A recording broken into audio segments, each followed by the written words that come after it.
Halo Pop Gengs.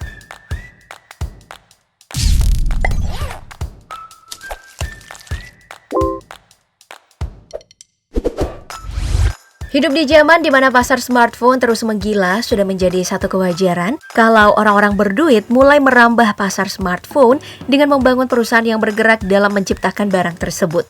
Kalau dulunya yang terkenal cuma Nokia, Samsung, dan Apple, sekarang udah banyak merek handphone lain yang merambah pasar smartphone, seperti Xiaomi, Realme, dan lainnya.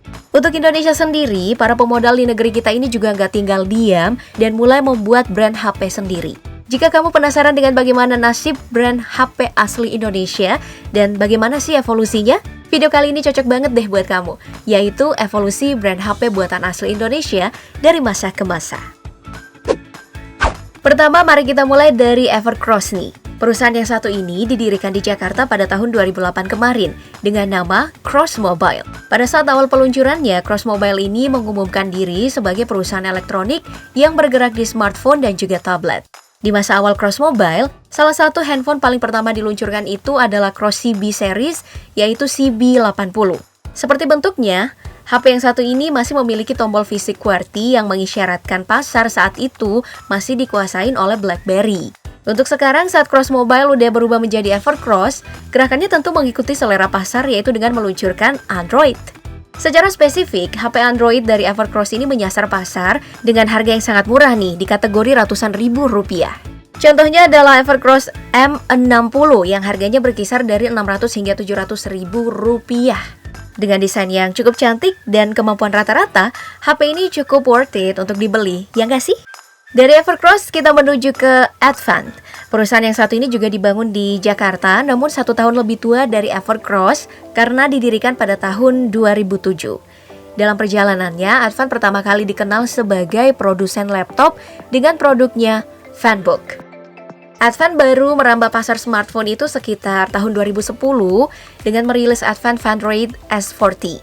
Seperti yang bisa kita lihat, HP ini udah masuk dalam era Android dan ingin menyaingi Samsung.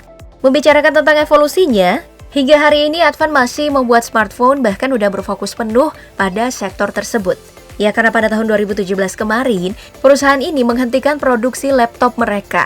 Salah satu contoh yang baik untuk melihat perkembangan smartphone dari Advant bisa kita lihat dari Advant GX yang memiliki harga sekitar 1,7 jutaan rupiah.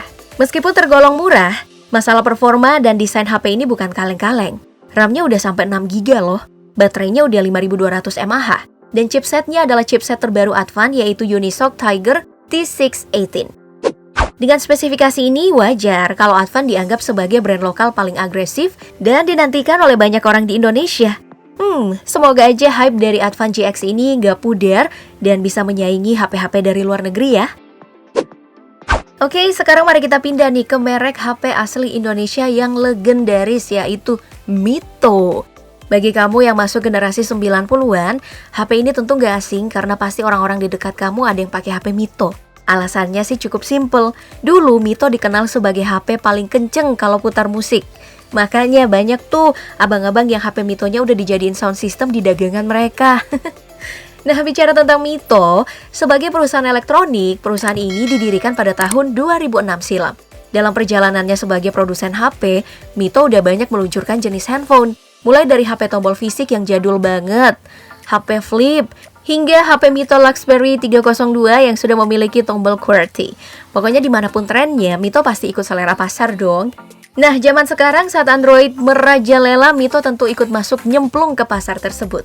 Salah satu contoh produk Android Mito yang sempat diminati pasar itu adalah Mito Z2 yang harganya berada di kisaran 1 juta rupiah. Namun sayangnya, meskipun terus mengeluarkan HP baru, Mito sepertinya sulit untuk bersaing dalam pasar yang sangat ramai tersebut. Malahan nih ya, produksi Mito lainnya yang bukan HP malah naik daun, seperti oven low watt, mixer, rice cooker, hingga air fryer. Kalau gini terus, apakah Mito akan banting setir? Kita lihat aja nanti deh. Setelah Mito, mari kita pindah ke Polytron.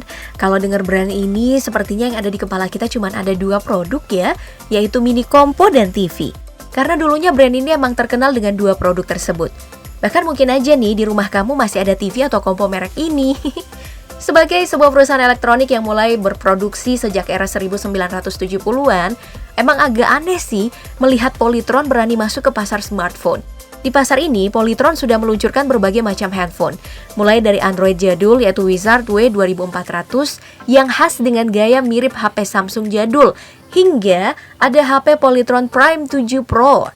Nah, namun sayang nih, meskipun sukses sebagai perusahaan elektronik dan juga sudah mengeluarkan berbagai macam smartphone, sampai sekarang belum ada juga smartphone dari Polytron yang berhasil menggebrak pasar smartphone Indonesia.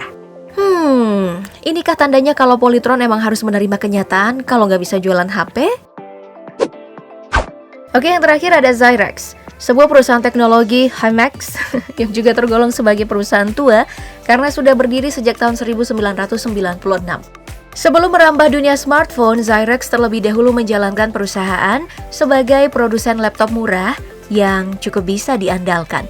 Bahkan saking diandalkannya, Zyrex ini sampai dipercayakan sebagai produsen laptop bantuan untuk anak kurang mampu di masa pandemi.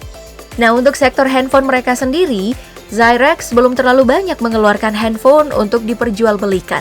Namun secara pelan-pelan, Zyrex terlihat mengincar sektor ini juga.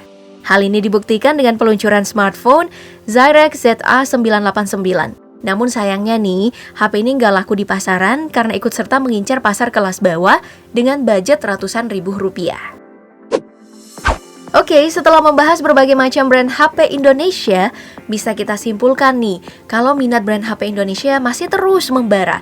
Namun sayangnya incaran harganya ya tetap sama aja, yaitu pasar kelas bawah yang persaingannya mati-matian banget. Namun kalau disuruh milih dari brand-brand lokal tadi, mana nih brand HP lokal yang akan kamu andalkan? Kalau aku sih masih andelin Advant. Sebutkan pendapat kamu di kolom komentar ya, dan sampai jumpa di video berikutnya.